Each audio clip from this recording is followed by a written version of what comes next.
আপনাদের এলাকায় কি 9টা 10টা বাজে মাহফিল শেষ হয়ে যায়? ছড়িয়ে ছিটিয়ে যাচ্ছেন, ওই আবার কেউ চলেও যাচ্ছেন। প্রধান বক্তার ওয়াজ কি শুনে যাইতেন না আপনারা? চট্টগ্রাম থেকে আসছি, 11 ঘন্টা জার্নি করে, আবার 10-11 ঘন্টা জার্নি করে যাব শুধু এই 2 ঘন্টা মাহফিল করার জন্য। যদি আপনাদের প্রশ্ন থাকে বাইরে থেকে কাগজে লিখে নিয়ে আসেন, কারণ এমন হুজুর দাওয়াত দিচ্ছেন প্রশ্নের জবাব দিয়া তারপরে চট্টগ্রাম যাব। কথা বলেন ঠিক কিনা? আমাদের দলের নাম আহলে সুন্নাত, আমরা আহলে সুন্নাত ওয়াল জামাত দলিল ছাড়া কোনো কিছু পালন করিও না বলি না। আসেন, আমাদের বিরোধী ভাই থাকলে তাদেরকে দাওয়াত দিচ্ছি, আপনারাও আসেন, দেখেন কি ওয়াজ হয়। আপনার প্রশ্ন থাকলে দাঁড়ায় প্রশ্ন করবেন। কথা বলেন ঠিক কিনা? কারণ আহলে সুন্নাত ওয়াল জামাত অস্ত্র দিয়ে চলে না, দলিল দিয়ে চলে। কথা বলেন ঠিক কিনা? আমি অনুরোধ করছি একটু পরিবেশটা ঠিক করে দিলে ওয়াজ করতে আমার ভালো লাগবে। পরিবেশটা অনেক গুরুত্বপূর্ণ বাবা। ভাই স্পিকারের সাউন্ড গুলো দাও, দাও না রে ভাই। আপনারা প্যান্ডেলের সামনে যারা দাঁড়ানো আছেন, দয়া করে বলছি আপনারা ভিতরে বসে পড়ুন। দয়া করে বলছি ভিতরে বসে পড়ুন, পরিবেশটা ভালো দেখাচ্ছে না, বসে পড়ুন। বসেন না ভাই, এত দূর থেকে বক্তা দাওয়াত দিয়ে বাইরে মাইকটা ঠিক কর, না হলে ভাই মোনাজাত দিয়ে যাবো। এখন আদিয়াও লাগতো না, পাখিটা এলাকাবাসী বুঝবো মাইকলার সাথে একটু সহযোগিতা কর। এই বাইরে যারা আছে, আমি বুঝলাম না, এই এলাকার মানুষ সবচেয়ে অলিভক্ত এলাকা, আহলে বাইতের প্রেমিকের এলাকা, এই এলাকার মানুষ বিশৃঙ্খল ভাবে ছড়িয়ে ছিটিয়ে আছেন, ব্যাপারটা বুঝলাম না। আমি অনুরোধ করছি স্পিকারের সাউন্ড কম, মাইকের সাউন্ড কম, ওয়াজ করব কোনটা দিয়ে, কোনটা দিয়ে আওয়াজ করব এটাই ভাবতেছি। যারা বাইরে আছেন কষ্ট করে বসে যান, আল্লাহ সবাইকে ধৈর্য ধারণ করে বসার তৌফিক দান করুক। জোরে বলেন আমিন। আলহামদুলিল্লাহ আলহামদুলিল্লাহি ওয়া কাফা الصلاة والسلام على عباده الذين اصطفى خصوصا على سيدنا وحبيبنا وشفيعنا محمد المصطفى وعلى آله وأصحابه ومرسله والصفا. أما بعد فأعوذ بالله من الشيطان الرجيم. بسم الله الرحمن الرحيم. يوم ندعو كل أناس بإمامهم قال الله تعالى عز وجل إن الله وملائكته يصلون على النبي يا أيها الذين آمنوا صلوا عليه وسلموا تسليما. محبت برنا اللهم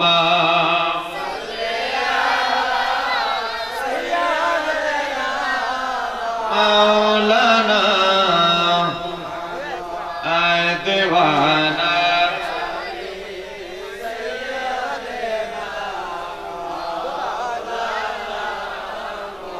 ইচ্ছে করলে হায়াতুন নবী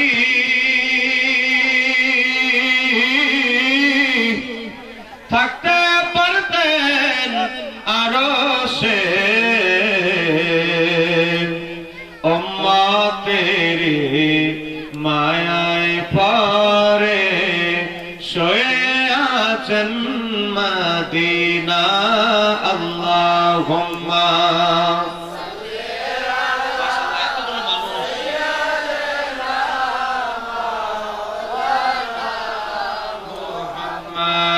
দেওয়ানা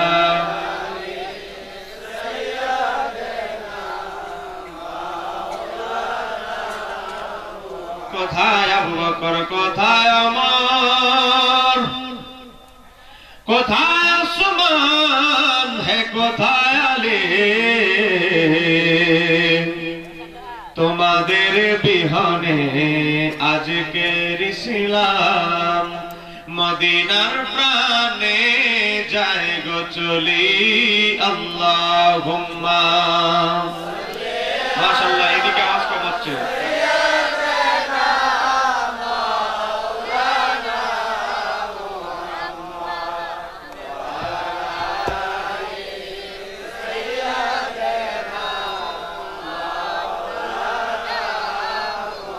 بلغنا بكماله كشفت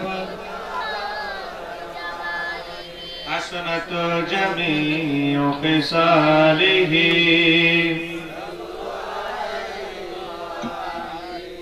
মহান রব্বুল আলামিনের দরবারে আর লিফলেট নাই এই পোস্টারটা স্যার আর পোস্টার আছে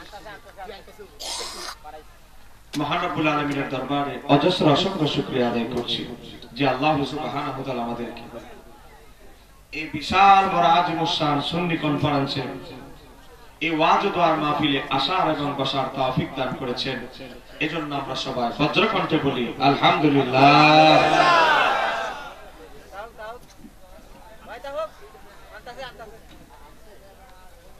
এই বইগুলো সব এই কোথায় ও কই তুমি এদিকে আসো পুস্তকটা আর উপরে বইগুলো থাকছে রে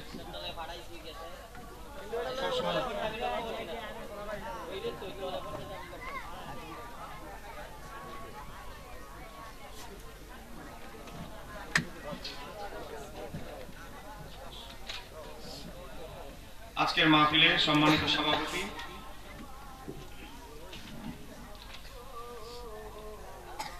জনাব মোহাম্মদুল আমিন মেম্বার সাহেব আজকের মাহফিলের সহসভাপতি হিসেবে আছেন আমাদের এলাকার অনেক মুরব্বীরা বিশেষ করে আব্দুল্লাহ ফকির সাহেব আলহাজ হেলালউদ্দিন তালুকদার সাহেব জনাল আবিদ সাহেব মোহাম্মদ খেলু মিয়া সাহেব সহ আজকের মাহফিলের অন্যতম বিশেষ অতিথি যিনি আমার পূর্বে আলোচনা করেছেন মগবাজার দরবার শরীফের অন্যতম মুখপাত্র দরবার শরীফের অন্যতম খাদেম দরবার শরীফের হুজুর কেবলার সাথে অসংখ্য যিনি প্রোগ্রাম করে থাকেন তরুণ তেজস্বী বক্তা উদীয়মান তরুণ আলেমে দ্বীন আল্লামা মুকাদ্দাস হোসেন আশিক আল কাদরি মাদ্দাজুল্লাহ আলী আমার ভাই এতক্ষণ পর্যন্ত আলোচনা করেছেন আল্লাহ আমার ভাই এলেমে খেদমতের মধ্যে বরকত দান করুন জোরে বলেন আমিন ইতিপূর্বে আলোচনা করেছেন আশিক রাসূল সুমিষ্টভাষী হযরত মাওলানা মোশাররফ হোসেন বেলালী সাহেব হবিগঞ্জ সদর প্রধান বক্তা হিসেবে আছেন হাফিজ মাওলানা গোলাম আব্দুল্লাহ রাজা আল কাদরি সাহেব সহ অনেক ওলামায়ে কেরাম বিশেষ করে আমি কৃতজ্ঞতা স্বীকার করছি আমাদের অনেক অতিথিবৃন্দ রয়েছেন সমান মিয়া সাহেব বিশিষ্ট সমাজসেবক সহ বিশেষ করে এই মাহফিল করতে গিয়ে টাকা দিয়ে বুদ্ধি দিয়ে শ্রম দিয়ে পরামর্শ দিয়ে এবং মাহফিল পরিচালনায় আবাদুল ইসলাম সহ এই মাহফিল কমিটির একেবারে একজন সভাপতি থেকে সদস্য পর্যন্ত এবং তাদের সাথে এই যে লখনউ উত্তরগ্রাম হিলফুল ফুজুল তোফায়েলিয়া যুব সংঘের আমার ভাইদের সাথে একত্রতা পোষণ করে 1 টাকা থেকে শুরু করে টাকা দিয়ে বুদ্ধি দিয়ে শ্রম দিয়ে পরামর্শ দিয়ে যারা এই মাহফিলটিকে এতটুকু পর্যন্ত নিয়ে এসেছে আল্লাহ প্রত্যেকের খেদমত তার সহি দরবারে কবুল করুন সবাই বলেন আমিন ভাইরা আপনারা মাইক পাড়া করছেন আমি কিছু বুঝতেছি না আপনারা যদি মনে করেন আমি এটা বলি আমার পাশে আরেকজন আগের বক্তা আছে তারা জিজ্ঞাসা করে এই মাইক দিয়ে আওয়াজ সম্ভব না আমার ছেড়ে দেন আমার যে অ্যাডভান্সের টাকাটা আমি ফেরত দিয়ে চলে যাই এই মাইক দিয়ে আওয়াজ করা সম্ভব না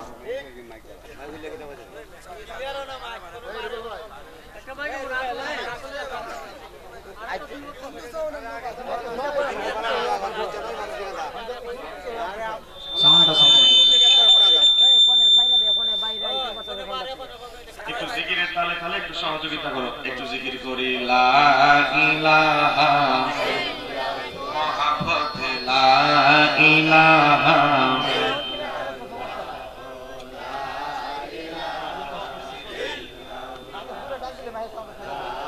ইলাহা মুহাম্মদ লা ইলাহা লা ইলাহা লা ইলাহা আর জোরে লা ইলাহা লা ইলাহা লা ইলাহা ইল্লাল্লাহু মুহাম্মাদুর রাসূলুল্লাহ সাল্লাল্লাহু আলাইহি ওয়াসাল্লাম। ভাই আমাদের বক্তাদের অভ্যাস না মাইকের বদনাম করা, এটা আমরা সহজে করি না। কেন করি না জানেন? কারণ মাইকম্যানদের সহযোগিতা না থাকলে আমরা বক্তারা ওয়াজ করতে পারবো না। এখন আমি যদি নাচের শিল্পীর মতো ঠোঁট লাগায় এভাবে কথা বলতে হবে, আমার তো লড়তে হবে, সরতে হবে, রিল্যাক্সে ওয়াজটা করতে হবে। আমি এখানে আসলেই আওয়াজটা আর আসে, ওই ঠোঁট লাগাই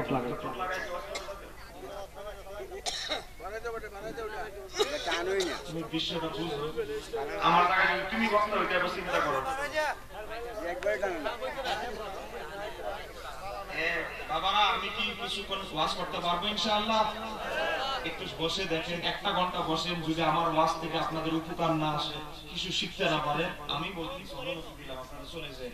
তবে একটা ঘন্টা বসার দরকার আছে না নাই? কোন বক্তা দাওয়াত দিলেন চট্টগ্রাম থেকে, এই বক্তার একটু ওয়াজ শুনলে একটু টেস্টিং করার দরকার আছে। কথা বলেছে কেন ঠিক না? এই জন্য বলতেছি একটু কষ্ট করে বাবা, এখন মাত্র ওয়াজ শুরু হয় না, মাত্র রিফ্লেক্টটা পড়ছে, তো পরিবেশটা ঠিক করতেছি। বাইরে যারা আছেন গ্রাম অঞ্চলের মানুষ আমি জানি তাড়াতাড়ি ঘুমায় অভ্যাস, কিন্তু তাও এত তাড়াতাড়ি না, একটু আসে। ফেসবুক টিপতে টিপতে রাতের 2টা বাজে ফেলে, কথা বলে না কেন ঠিক কি না? আমাদের এই যুগে রিয়াং ফলাফাইন ফেসবুকে মেসেঞ্জার বান্ধবীর সাথে, বুঝেন না, স্কুলের বান্ধবী কলেজের বান্ধবীর সাথে মেসেঞ্জারে টিপতে টিপতে 2:30 বাজে। তো ভাই একটু বসো না, মাফি একটু নিজেকে পরিবর্তন করতে হলে একটু বসো। বাইরে যারা আছেন একটু বসে।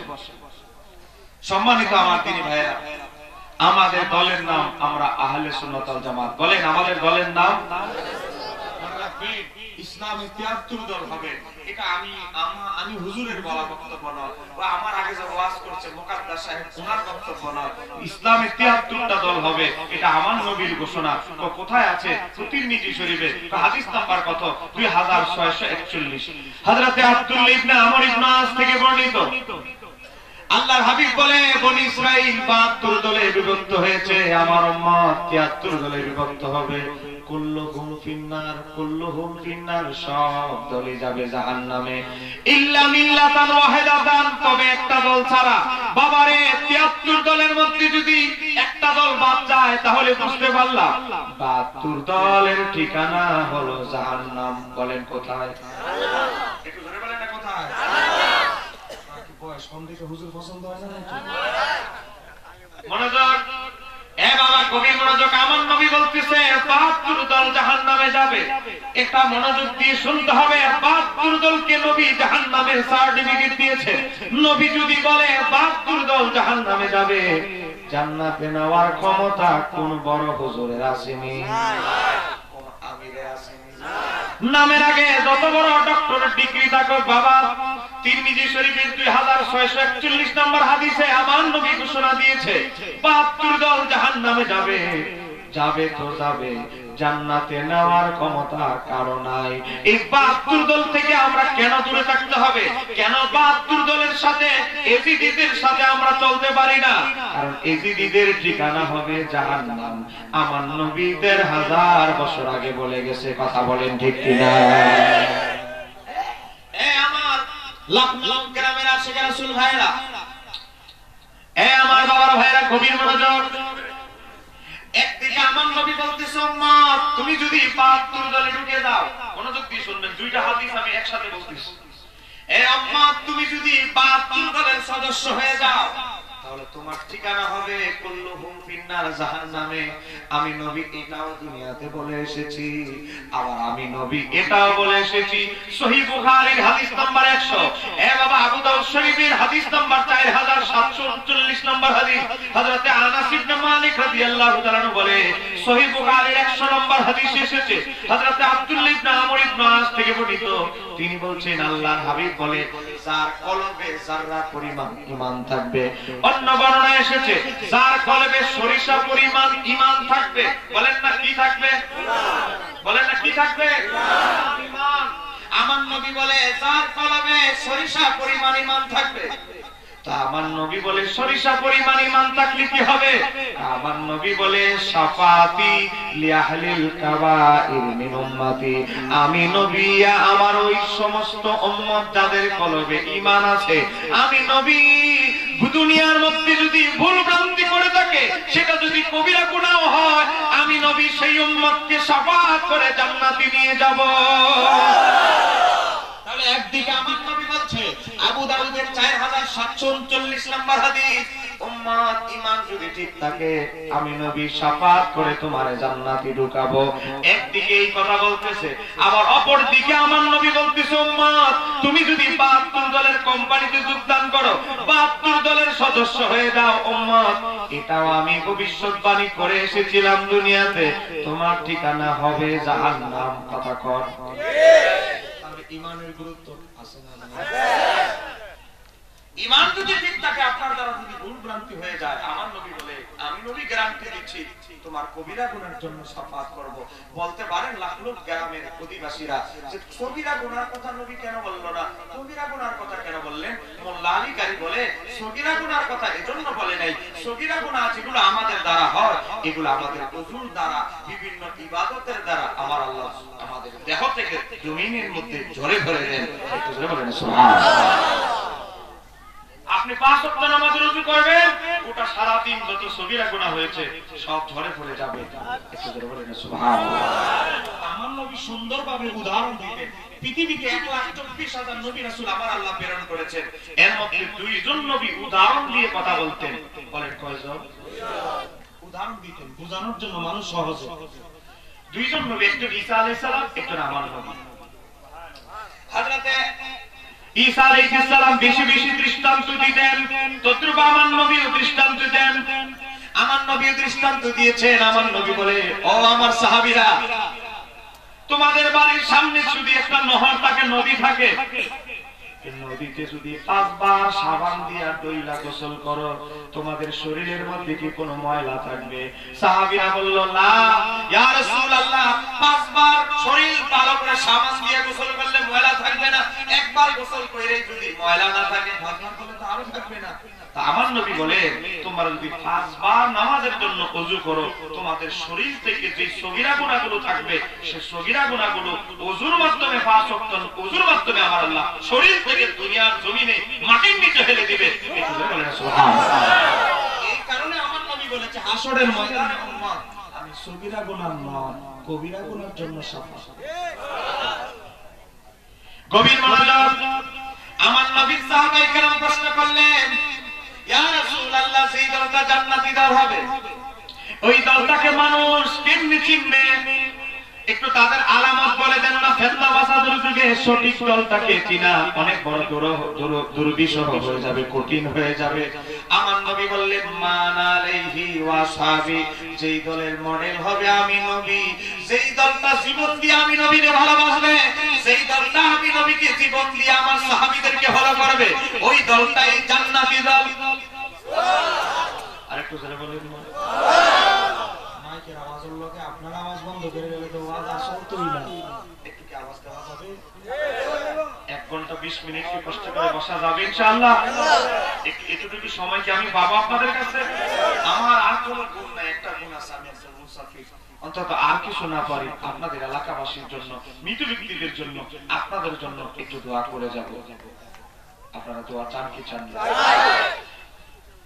এ বাবা, আমার নবী বলেছেন, সঠিক দল জান্নাতি দলের একটা আলামত তোমরা দেখবা, আমি নবীর জীবন দিয়ে ভালোবাসবে, আমার সাহাবীদেরকে ফলো করবে।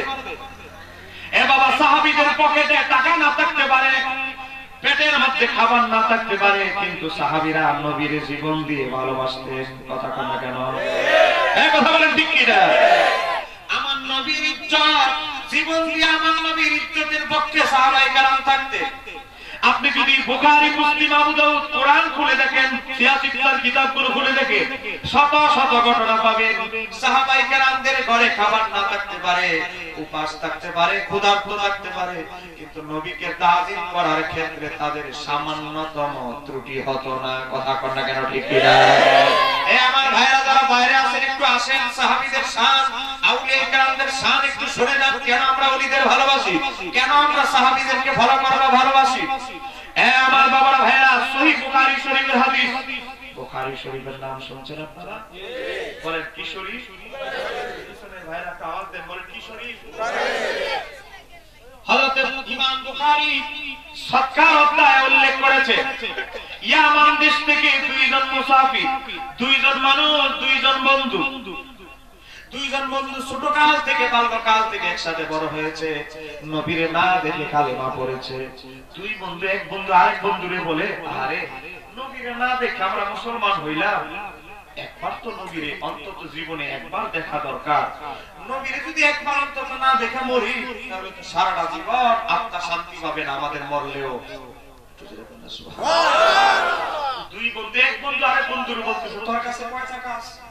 আমার কাছে কিছু মুদ্রা আছে, আমার কাছে কিছু মুদ্রা আছে, চল আল্লাহ ভরসা দুইজনে রওনা দেই, রাস্তা রাস্তায় খাবো, যতটুকু মুদ্রা আছে এতটুকু দিয়ে চলে যাবে। দুই বন্ধু দুইটা ঘোড়ার উপর আরোহণ করে ইয়ামান দেশ থেকে রওনা দিয়েছে, শুধু নবীকে এক নজর দেখবে।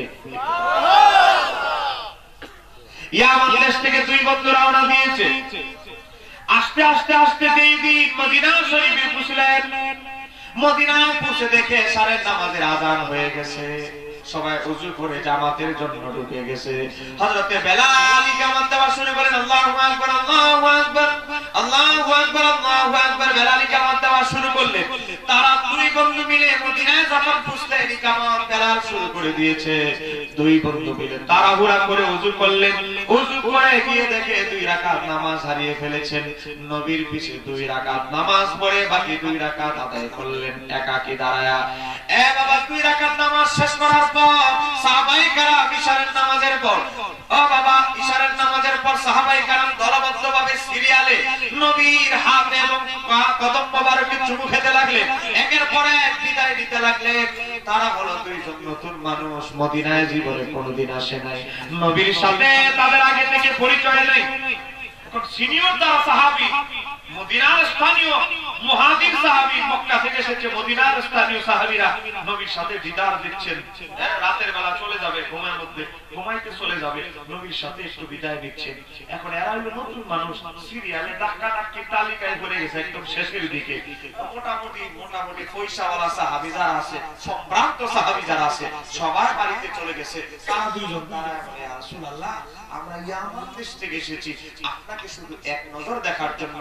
এই মদিনায় আমাদের কোনো আত্মীয় স্বজন নাই, এই মদিনায় এসেছি শুধু আপনাকে উপলক্ষ করে। একটু ধরে বলেন, আমার নবী বললেন, তোমরা এত দেরিতে দেখা করলে কেন? আগে কেন দেখা করলে না? হয়ে গেছে, এখন তো এই যুগে আমরা বাবা টাকা আছে, বামন বাড়িয়ে গিয়েছেন, পয়সা আছে, হোটেলের অভাব নাই, কিন্তু ওই যুগে এত হোটেলের সুব্যবস্থা ছিল না। আমার নবী বলে, এমন একটা সময় আমার সাথে সাক্ষাৎ দিয়েছো, মোটামুটি সম্ভ্রান্ত সব সাহাবী বাড়িতে চলে গেছে, সামনে কয়েকজন বসা আছে, অল্প কয়েকজন, এরা সব অভাবী কোম্পানির লোক, গরিব। এদের বাড়িতে তো তোমাকে পাঠায়, তোমাদেরকে পাঠাইতে পারবো না, কার বাড়িতে আজকে মেহমান হিসাবে তোমাদেরকে পাঠায়? আমার নবী একটু চিন্তা করতেছে সামনে যারা বসা তারা হলো গরিব সাহাবী, তারা নিজেরাও জানে না আদৌ তাদের ঘরে খাবার আছে কিনা। তারা বসে আছে কেন জানেন? তাদের ঘরেও খাবার নাই, ঘরে গেলেও উপাস থাকতে হবে, এখানেও উপাস। তারা চিন্তা করলো, এর চাইতে ভালো ঘরে যাওয়ার চেয়ে যদি যতক্ষণ আমার নবী বসে আছে ততক্ষণ যদি নবীর চেহারা নড়টা দেখি, আমাদের ক্ষুধার যন্ত্রণা মিটে যায়। আমার নবী তাকিয়ে দেখে, ডানে তাকায়, বামে তাকায়, দেখে এমন কেউ আছে কিনা এই দুইজনকে আজকে রাতের জন্য মেহমানদারি করবে। নবী ডাইনি বামে তাকায়, দেখে সামনে যারা বসা মসজিদের ভিতরে বসা যায় না, এখনো সবারই অভাবী গরিব, কাকে আবার দায়িত্ব দিয়ে আবার মুসিবত করে। আমার নবী তারপরে বললেন, তোমাদের মধ্যে এমন কি কেউ আছো আমার এই ইয়ামান দেশের দুইজন মেহমানকে এক রাতের জন্য মেহমানদারি করবে? এমন কি কেউ আছো? সামনে কেউ হাত উঠাচ্ছে। আমার নবীর একজন আনসার সাহাবী, সে নিজেও জানে না তার ঘরে আজ আজকে রাতের খাবার আছে কি নাই। নবীর আনসার সাহাবী চিন্তা করলেন, একজন যদি আমরা হাত না উঠাই আমার নবী মনক্ষুণ্ণ হবে, আমার নবীর মনটা ছোট হয়ে যাবে, আমার নবীর নুরানি চেহারাটা মলিন হয়ে যাবে, আমরা যে কোনো মূল্যে নবীর চেহারা মলিন হতে দিব না। জোরে বলেন না সুবহানাল্লাহ। ওই অভাবী সাহাবী হাত দুইটা উঠায় বলে, ইয়া রাসূলুল্লাহ, আপনার দুই মেহমানকে এক রাতের জন্য মেহমানদারির দায়িত্ব আমি নিলাম। আপনার মেহমান তো আল্লাহর মেহমান, জীবন দিয়ে হলেও আপনার মেহমানকে সম্মান করার চেষ্টা করব। একটু জোরে বলা যাবে কি? আমার নবী তাকে দেখে এই বেচারা 7 দিনের মধ্যে 5 দিন রাত্রে বেলা না খেয়ে থাকে। এখন আমার নবী চিন্তা করলে এই বেচারা যদি আমার মেহমান নেই, আমার মেহমানকে আমার না খেয়ে রাখে। আমার নবী বললেন, ওমা তুমি কি শিওর আজকে কাজের দুইজনকে মেহমানদারি করতে পারবে? বলে ইয়া রাসূলুল্লাহ, জীবন দিয়ে হলো আপনার মেহমানকে মেহমানদারি করব। একটু জোরে বলেন সুবহানাল্লাহ। আমার নবী বলেন নিয়ে যা। বাবা, আমার নবীর আনসার সাহাবী মেহমান দুইজনকে বাড়িতে নিয়ে গেলে, বাড়িতে নিয়ে যাওয়ার পরে বললেন, বিবি রে, ও বিবি, আল্লাহর হাবিবের মেহমান দুইজন বাড়িতে নিয়ে এসেছি, বিবি রে ঘরে কি আছে খাবার প্রস্তুত করো। বিবি বলে, স্বামী আপনি এটা কি কাজ করলেন? মেহমান নিয়েছেন আমার না শিখাইও, জিজ্ঞাসা করলেন না, সওয়াল করলেন না, আমার থেকে কিছু বললেন না। মেহমান দুইজন নিয়েছেন, তা আবার সাধারণ মেহমান না, আল্লাহর হাবিবের মেহমান।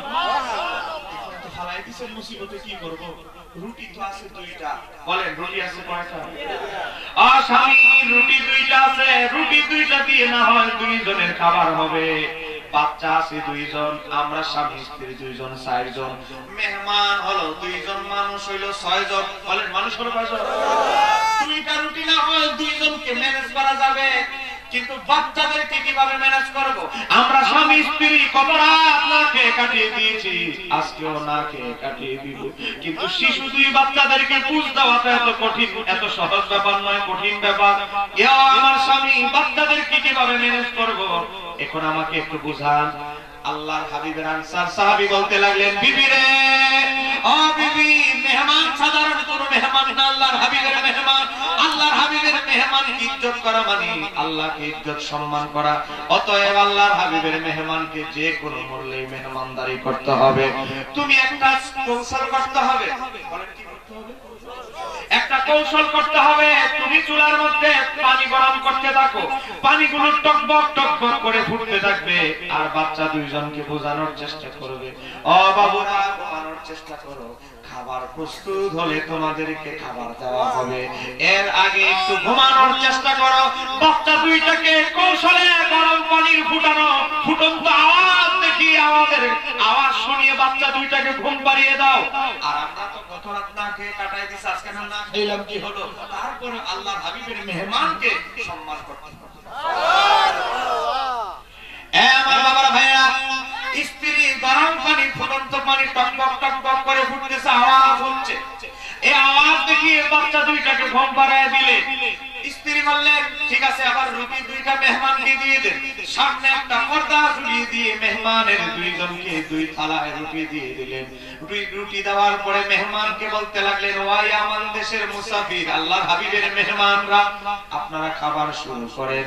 ইয়ামান দেশের 2 জন মেহমানের একজন মেহমান বলতে লাগলো, ও আল্লাহর নবীর আনসার সাহাবী, আমাদের ইয়ামান দেশের একটা ঐতিহ্য হচ্ছে, ইয়ামান দেশের একটা বৈশিষ্ট্য হচ্ছে, আমাদেরকে যারা মেহমানদারি করে তারা না খাওয়ার আগে আমরা খাওয়া শুরু করি না।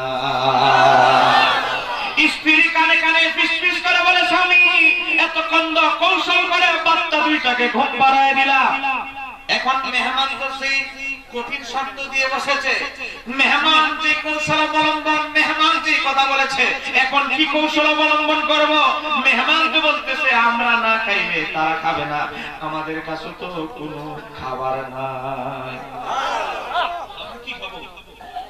আমার নবী আনসার সাহাবী ওনার বিবিকে বলতে লাগলো, বিবি রে, ও বিবি, আগে যেভাবে একটা কৌশল অবলম্বন করেছ, এখন আরেকটা কৌশল অবলম্বন করতে হবে। ও বিবি, কানটা দাও, কানে কানে বিবির স্ত্রীকে ফিসফিস করে বোঝাচ্ছে, আমি যা করব আমার সাথে তুমি তা করো। মেহমানদেরকে বলতে লাগলেন, মেহমান তো পর্দার ওই পারে আছে, মেহমানকে 2 জনকে বলতে লাগলেন, ও আল্লাহর হাবিবের মেহমানরা, আপনারা খাওয়া শুরু করেন। বিসমিল্লাহ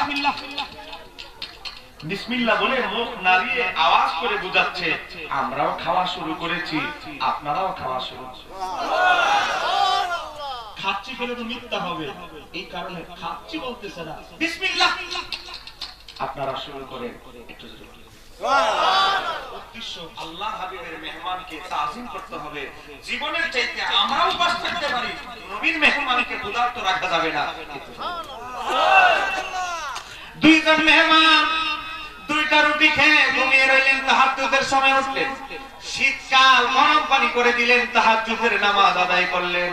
তাহাজ্জুদের নামাজ আদায় করার পর ফজরের নামাজের জন্য মসজিদে নববীতে চলে গেলেন। নবীর পিছনে ফজরের নামাজ আদায় করবে। মসজিদে নববীতে যখন চলে গেলেন, আমার নবী ফজরের নামাজ পড়ালেন। ফজরের নামাজের সালাম ফিরাইলেন, আসসালামু আলাইকুম ওয়া রাহমাতুল্লাহ, আসসালামু আলাইকুম ওয়া রাহমাতুল্লাহ। ফজরের নামাজের সালাম ফিরানোর পরে ও বাবা আমার নবী বলে উঠলেন, ও আমার সাহাবীরা, একজনও বাড়িতে যাবে না। আজকে আমি আমার এক আনসার সাহাবীর মেহমানদারির গল্প তোমাদেরকে শোনাবো। আমার নবীর কাছে খবর আছে না? এ বলেন আছে না? এখনো কিন্তু নবীর সাথে সাক্ষাৎ মেহমানের হয় নাই, ওই আনসার সাহাবীর হয় নাই, কিন্তু আমার নবীর কাছে সব খবর আছে না? আমার নবী বললেন, সাহাবীরা তোমরা কেউ উঠবে না, আমি যতক্ষণ না বলার আগ পর্যন্ত কেউ মসজিদ নববী থেকে বের হবে না। সাহাবীরা চিন্তা করতেছে, কে রে আজকে নবীর মেহমানদারি করলো? আবু বকর সিদ্দিক, হযরত ওসমান গনি, সিনিয়র সাহাবীরা, পয়সাওয়ালা সাহাবীরা চিন্তা করতেছে, আজকে কে মেহমানদারি করলো নবীর মেহমানকে? কোন দেশ থেকে মেহমান এসেছে? এ আমার বাবারা, ভাইরা, আমার নবী বললেন, ওই অমুক, তুমি কি আসো? অমুক কাঁপতেছে, সে মনে করলো দুইটা রুটি দিয়ে মেহমানদারি করলাম, এই মেহমানদারি কি ত্রুটিযুক্ত হলো? এই ভয়ে সে কাঁপতেছে। সাহাবীদের আদব কোথায় ছিল দেখে একটু জোরে বলেন সুবহানাল্লাহ। আমার বাবারা, ভাইরা, গভীর মনোযোগ। আমি তো যাবো সামনে ইনশাআল্লাহ। আমার নবী বলতে লাগলেন, তুমি আসো, ইয়া রাসূলুল্লাহ, আমি আসি, দাঁড়াও।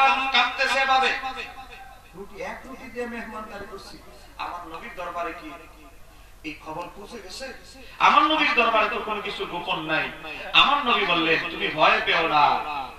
এ আবু বকর, ওসমান গনি, যুন্নুরাইন, শোনো, আজকে এই আনসার, আমার আনসার সাহাবী, আমার ইয়ামান দেশের দুই পথিক, আমার ইয়ামান দেশের দুই উম্মতকে এই দেশে মদিনা শরীফে এসেছে আমি নবীকে এক নজর দেখার জন্য। এক নজর দেখার জন্য দুই বন্ধু মিলে এই মদিনা শহরে এসেছে।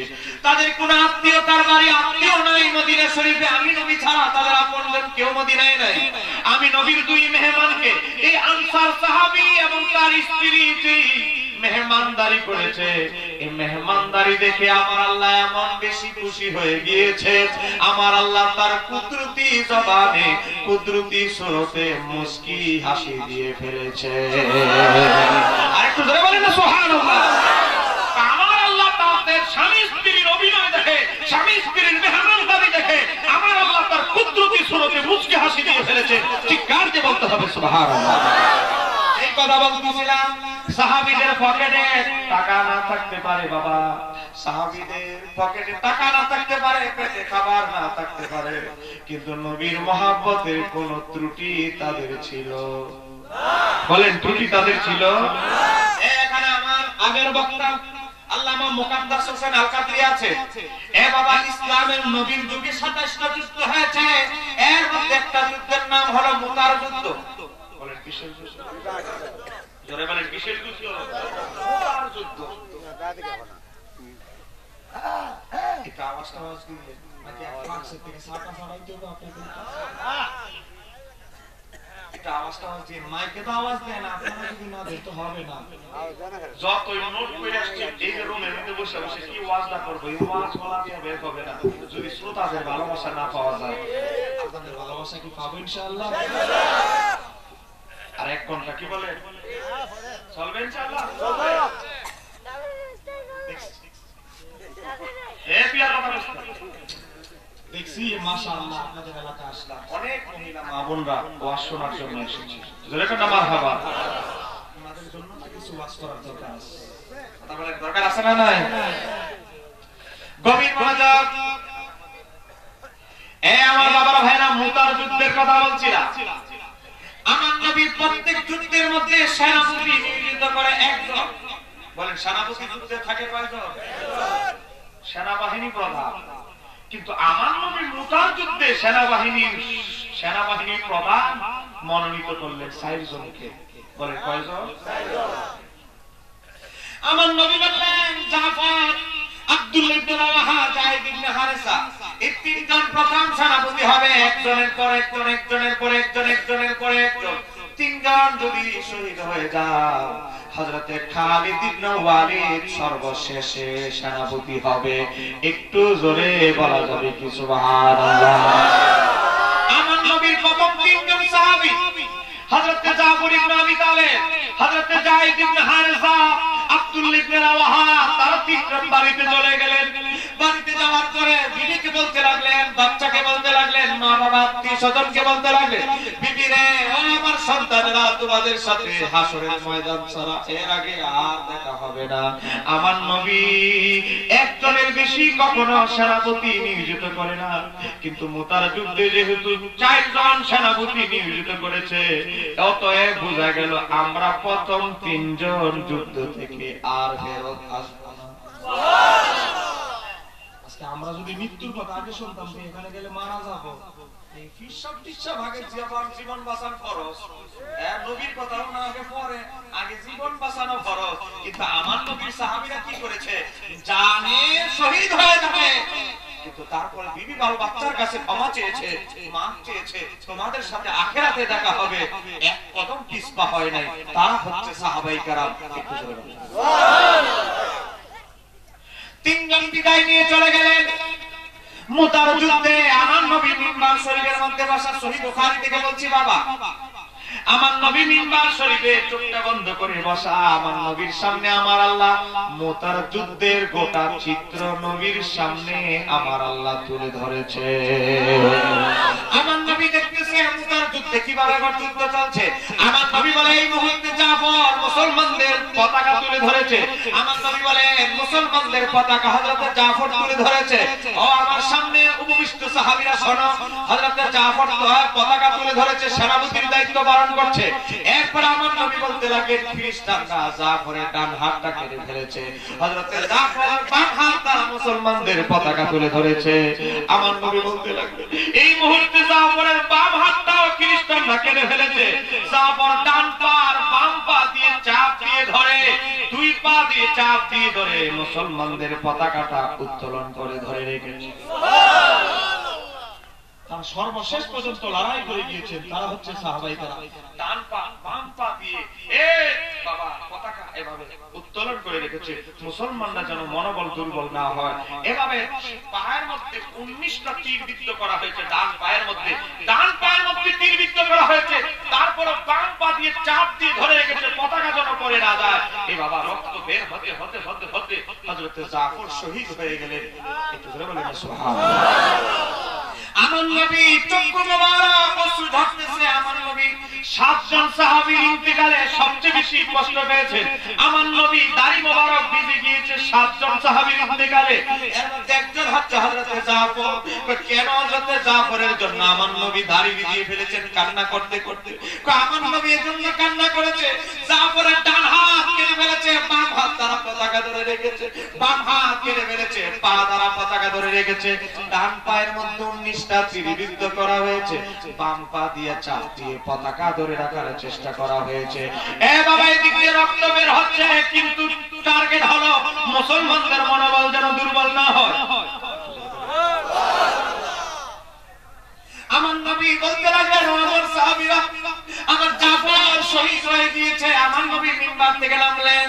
আমার নবীর সামনে আমার আল্লাহ জাফরের লাশটা তুলে ধরলেন। আমার নবী 4 তাকবীরের সাথে জাফরের জানাজার নামাজ আদায় করলেন। আমার নবী আমার মিম্বারের মধ্যে আরোহণ করলেন।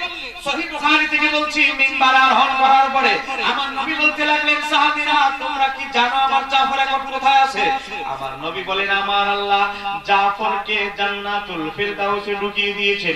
জাফরের দুইটা ডানা দুইটা হাত কাফেররা খ্রিস্টানরা কেটে ফেলেছে, আমার আল্লাহ স্পেশাল দুইটা পাখির ডানা জাফরের হাতে ফিটিং করে দিয়েছে। জাফর জান্নাতের এক গাছে যায়, কিছুক্ষণ পরে আরেক গাছের কাছে যায়, এক গাছের ফল ভক্ষণ করে আরেক গাছের ফল ভক্ষণ করে। বলেন আমার নবী গায়েব জানে কি জানে না?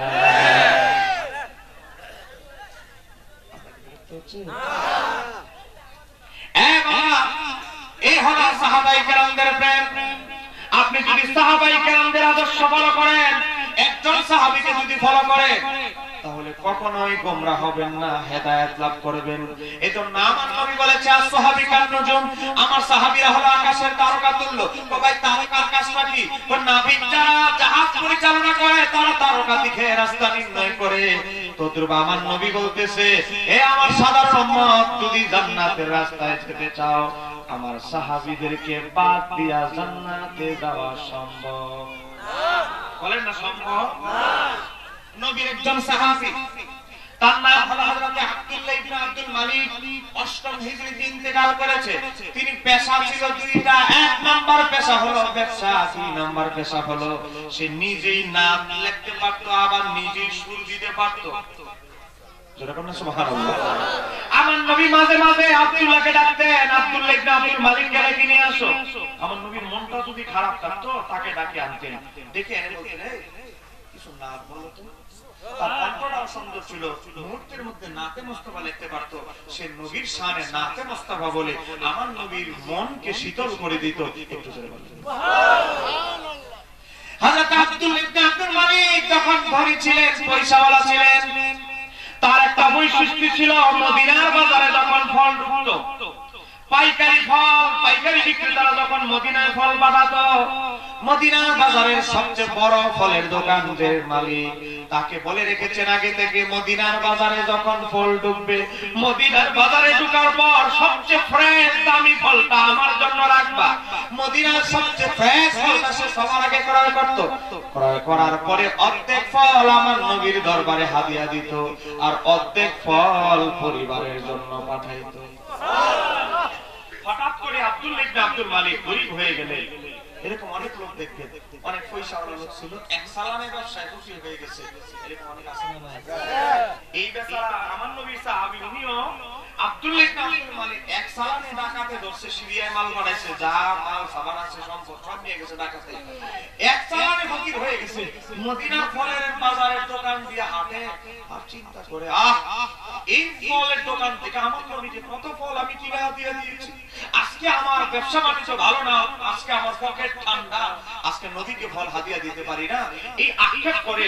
আর আব্দুল্লাহ দোকানদারকে বলে, ও দোকানদার, আমি আগে তোমার দোকান থেকে কত ফল ক্রয় করেছি, তোমার সাথে আমার একটা বন্ধুত্ব সুলভ সম্পর্ক সৃষ্টি হয়ে গেছে, তুমি যদি আমাকে বাকিতে একটু ফল দাও, আমার বাচ্চার জন্য নয়, আমার বউয়ের জন্য নয়, আমার মা বাবার জন্য নয়, আমার সন্তান আদির জন্য নয়, আমার বোনের জন্য নয়, আমি ফল কিনে আগে যেভাবে নবীকে হাদিয়া দিতাম, তুমি যদি আমাকে কিছুদিনের জন্য বাকিতে ফল দাও, আমি আগের মতো নবীকে কিনে ফল হাদিয়া দিতে চাই।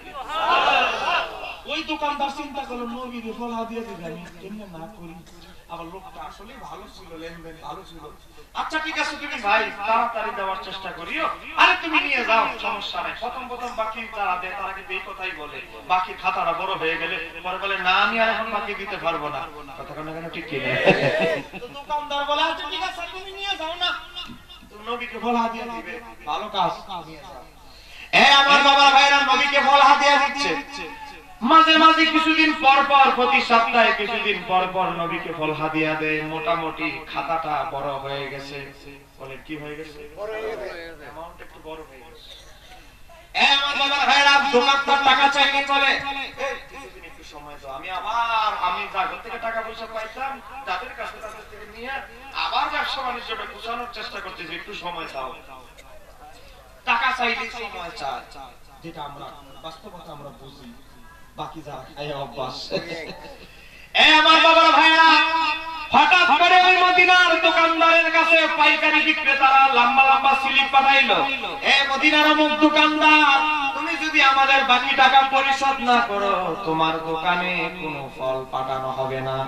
এই স্লিপগুলো যখন চলে আসলো, নোটিশ যখন আসলো, সামনে দিয়ে যাচ্ছে আব্দুল্লাহ ইবনে আব্দুল মালিক, এরই দশে দোকানদারের মাথা এখন গরম, যাদের থেকে টাকা পায় এখন বুঝেন না, মুহাব্বতের ব্যবহার আর এখন দেখাবে না। আচ্ছা এখন টাকা দিবা, তোমার কাছে আমি অনেকগুলো টাকা পাই, এখন টাকা দিবা। আরে বেচারা তোমার না বললাম একটু সময় দাও, সময় তুমি এখন টাকা দিবা। মোটামুটি দস্তাদস্তি হয়ে গেল, মোটামুটি বুঝতে না তালার তালে মোটামুটি টুকটাক মাইকুল হয়ে গেল। আমার নবী মদিনার বাজার দিয়ে হেঁটে যাচ্ছে, আমার নবী দেখে অনেকগুলো লোক জড়ো হয়ে গেছে। কে যেন বলতেছে আব্দুল্লাহ ইবনে আব্দুল মালিককে মারধর করতেছে এখন এক দোকানদার। আমার নবী বলে এই সরো, সামনে থেকে সবাই সরো। আমার নবী বলে এই দোকানদার, আমার একজন ভদ্র সাহাবী, আমার একজন সম্ভ্রান্ত সাহাবী, আদবওয়ালা সাহাবী, তুমি তাকে কেন মারধর করতেছো? ওই দোকানদার বলতে লাগলো ইয়া রাসূলুল্লাহ, আপনাকে হয়তো সে বলে না ইয়া রাসূলুল্লাহ আমার কাছ থেকে অনেক টাকার ফল বাকিতে সে ক্রয় করেছে। ইয়া রাসূলুল্লাহ দিবে বলে অনেক সময় পার করেছে, এখনো সে দিতে পারে না। ইয়া রাসূলুল্লাহ দেখেন আমার কাছে কত পাইকারি বিক্রেতাদের স্লিপ এসেছে, তারা আমাকে নোটিশ দিয়েছে টাকা পরিশোধ না করলে ফল বাগান থেকে পাঠানো হবে না। ইয়া রাসূলুল্লাহ এখন তার সাথে আমার ভালো বন্ধুত্বপূর্ণ সম্পর্ক, কিন্তু অভাবে বন্ধুত্ব জানালা দিয়ে ফেলায়, অভাবের কারণে তাকে খাতির করতে পারতেছি না। ইয়া রাসূলুল্লাহ আমার নবী বলেন আব্দুল্লাহ রে, ও আব্দুল্লাহ তোমার যদি এত অভাব থাকে ফল কেন কিনতে গেলা? ফল তো হলো শৌখিন জিনিস, শখের জিনিস কেন ক্রয় করতে গেলা? তোমার বাল বাচ্চা স্ত্রীর জন্য কেন ফল ক্রয় করতে গেলা? নবীর সাহাবী আব্দুল্লাহ ইবনে আব্দুল মালিক বলে ইয়া রাসূলুল্লাহ ইয়া হাবিবাল্লাহ, নবী গো, ও নবী এই লোক যতগুলো টাকা পায় এই টাকা দিয়ে 1 টাকা দিয়ে আমিও আমার বাল বাচ্চা স্ত্রীর জন্য ফল ক্রয় করি নাই। এই লোক যতগুলো টাকা পায় ইয়া রাসূলুল্লাহ এই টাকাগুলো দিয়ে আমি আপনাকে ফল হাদিয়া দিয়েছি।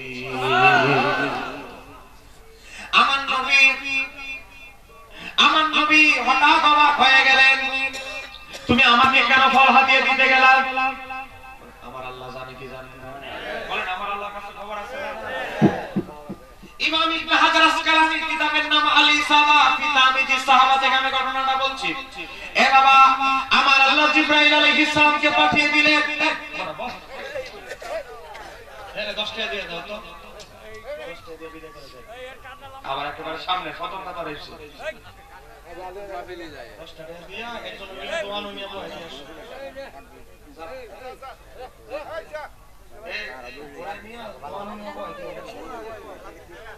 ওয়ালাইকুম আসসালাম, দিলাম থেকে পাইলাম যা ভাই দোয়ানো গিয়ে একটু চা টা খা।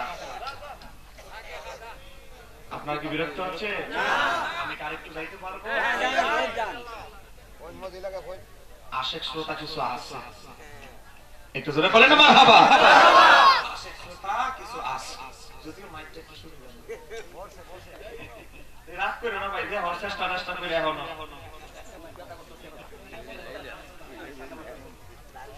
মাইক হইতে করি একটু মনোযোগ মনে আছে আপনাদের ঘটনা। আমার আল্লাহ জিবরাইল আলাইহিস সালামকে বলে, জিবরাইল তুমি মদিনার বাজারে আমার হাবিবের দরবারে চলে যাও, আমার হাবিব মদিনার বাজারে আছে এখন। আমার হাবিবকে গিয়ে বলো আব্দুল্লাহ ইবনে আব্দুল মালিক আমার হাবিবের প্রতি যে ভালোবাসা দেখিয়েছে আমি আল্লাহ এত বেশি খুশি হয়ে গিয়েছি। তুমি আমার বন্ধুকে আমার হাবিবকে গিয়ে বলো আব্দুল্লাহ ইবনে আব্দুল মালিকের শুধু ফলের ঋণ না, আর যত যাবতীয় ঋণ আছে সবগুলো পরিশোধের দায়িত্ব আল্লাহ এবং তার রাসূল নিয়েছে। একটু জোরে বলা যাবে কি সুবহানাল্লাহ? এই যে কথা বলছিলাম সাহাবীদের পকেটে টাকা না থাকতে পারে, কিন্তু নবীর মহব্বতের কোনো কমতি ছিল না। বলেন না কোনো কমতি ছিল না। এ বাবা আহলে বাইতের আশিক, ওলিয়া উলিয়াদের আশিক, বলেন ওলিয়া উলিয়াদেরকে ভালোবাসতে চাই কি চাই না? এ বাবা আমরা ইমাম হুসাইনের সৈনিক, আজকে যারা ইজিদিদেরকে দেখবেন, যারা ইজিদকে রাহমাতুল্লাহ আলাইহি বলে, জোরে বলেন নাউজুবিল্লাহ, যারা ইজিদের নামের আগে বলে হযরত ইজিদ, তারা দেখবেন আউলিয়া কেরামদের শান, আহলে বাইতের শান তাদের ভালো লাগে না। কথা বলেন না কেন, ঠিক কি না? মনে রাখতে হবে জীবন দিয়ে দিব ইমাম হুসাইনের পতাকা থেকে 1 কিলো সর্বনা। কথা বলেন ঠিক কি কিনা? এ বাবা একজন যুবক, বলেন একজন যুবক, বলেন একজন যুবক, নাম হলো আব্দুল ওহাব। এ আব্দুল ওহাব আল্লাহ 99 নামের এক নাম। একজন যুবক বিয়ে করেছেন, মাত্র একদিন হয়েছে। বলেন বিয়ার বয়স কয়দিন? গতকাল তো মাত্র বিয়ে করছে। প্রশ্ন দিয়ে চলবে তো ইনশাআল্লাহ। আসলে ভয়েস পেতেছি না, কষ্ট হইতেছে। ওয়াজ কলমে আছে, জবান দিয়ে ডরে বার করতে পারি না, ফুলাইতে পারি না গলা। কলমে ঢুকতেছে ওয়াজ, কি ওয়াজটা করব গলা বার করতে পারতেছি না। দেখছেন আমার চাচা একটা প্রশ্ন নেই, একটু জোরে কর না মারহাবা। গভীর মনোযোগ। বলেন যুবকের নামটা আব্দুল ওয়াহাব। বলেন না যুবকের নামটা আব্দুল ওয়াহাব। বিয়ে করছে কয়দিন? গতকালকে বিয়ে করছে।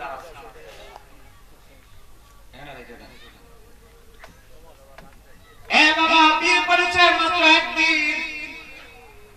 আব্দুল ওয়াহাবের মা আব্দুল ওয়াহাবকে ডাকে ঘরের বাইরে থেকে, ও আব্দুল ওয়াহাব, ও আব্দুল ওয়াহাব, তাড়াতাড়ি ঘর থেকে বের হ। মা কি হয়েছে? ও আব্দুল ওয়াহাব, তোর সেই দিনের জন্য আমি মা কোলে পিঠে করে বড় করেছি। তোর বাবা ছোট থাকতে, তুই যখন ছোট, তোর বাবা মারা গিয়েছে, এতিম হওয়া থেকে শুরু করে এতিম হওয়া মানুষ তুই। সেই জায়গা থেকে আমি মা কোলে পিঠে করে পরিশ্রম করে মানুষের বাড়িতে কাজ করে তোকে বড় করেছি। একটা আশায়, বলেন না কয়টা আশায়?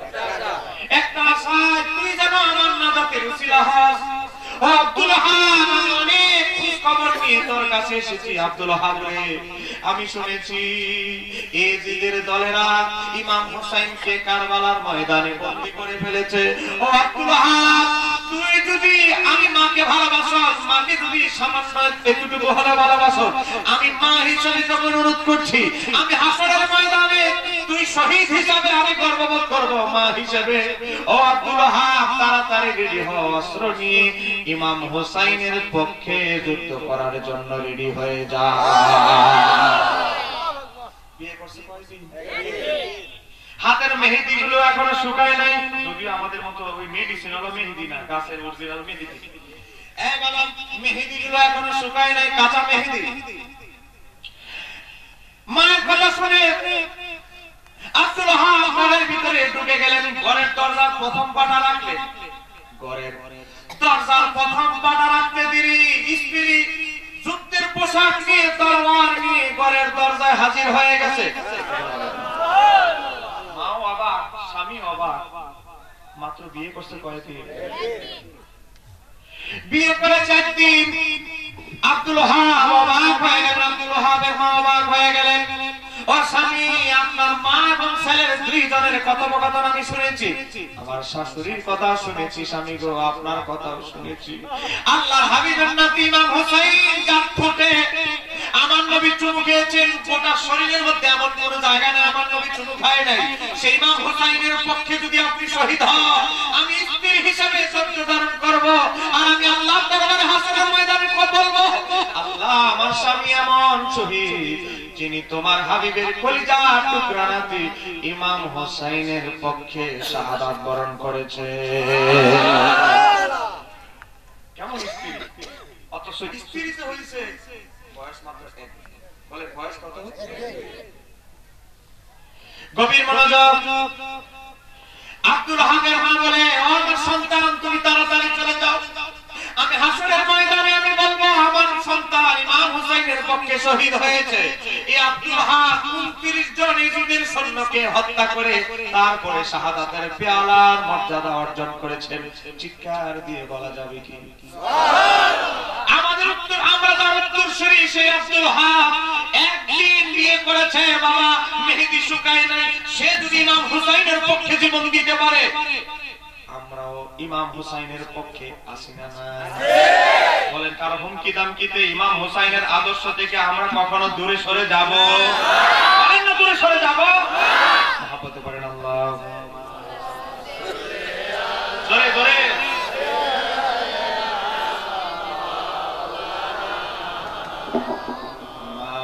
ওয়ালা আলি সাইয়্যিদিনা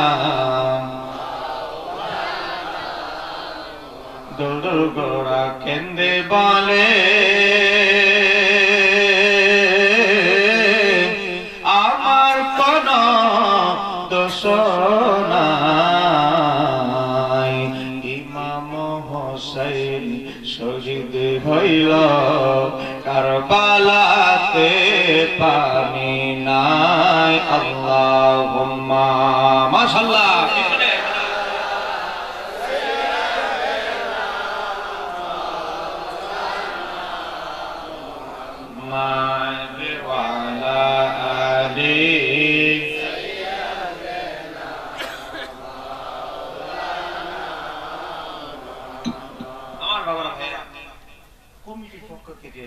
কিছু বিষয়ে ইশারা করার জন্য বলেছে।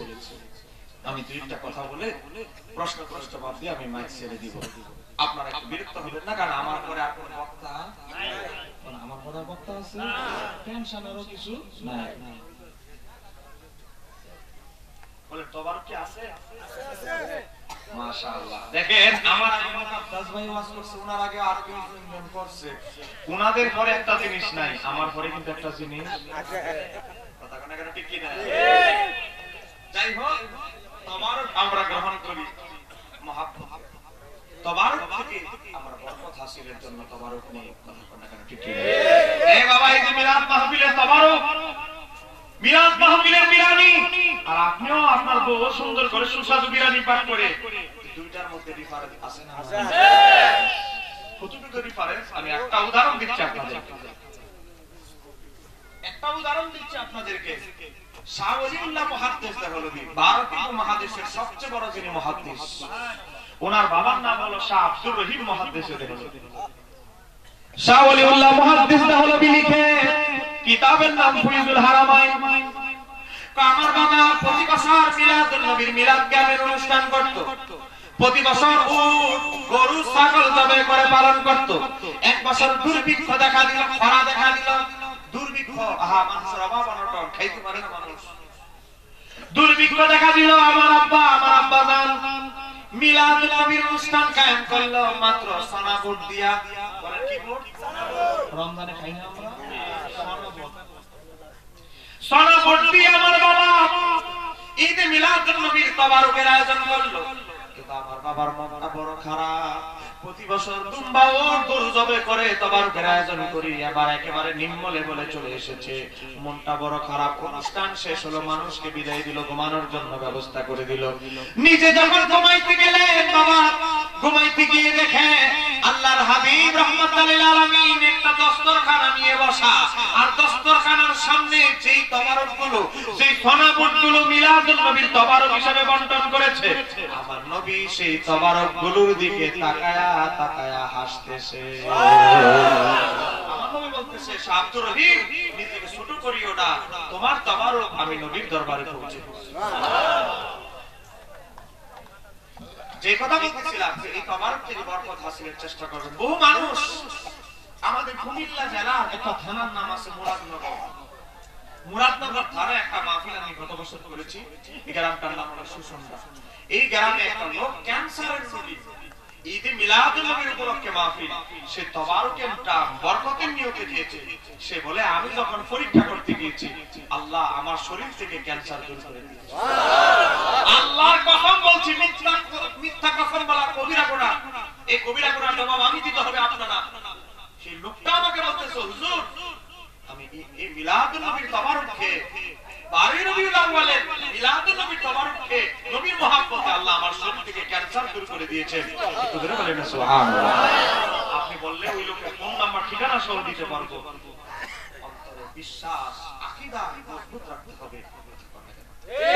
যারা বলেন না ঠিক কি না? আপনার আকীদা ঈমান যদি ঠিক থাকে, আমার নবী আপনাকে কখনো ভুলে যাবে না। এ বাবা, আপনার বউ আপনাকে ছেড়ে চলে যাবে, অসুস্থ হয়েছে, শরীর যখন পছন্দ হচ্ছে, ফসা গন্ধ, বউ বলে, এই জামাই আমার দরকার না, আমার বয়স এখন 26, এখন আমার যৌবন কাল আছে, বিয়েটা করে ফেলবো, হাতে মরুক হাতের বাইরে।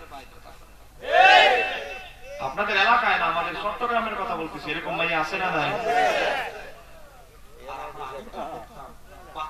দেখে স্বামী মারা গেছে, এই বাচ্চার দিকে তাকায় স্বামীর মহব্বতে এ বাবা দুশ্চরিত্রের নামে তার তালিকা যায় নাই, নাম যায় নাই, সুচরিত্র সচরিত্র অবস্থা মৃত্যু পর্যন্ত এই এলাকায় মারা গেছে এমন অনেক মহিলা আছে না?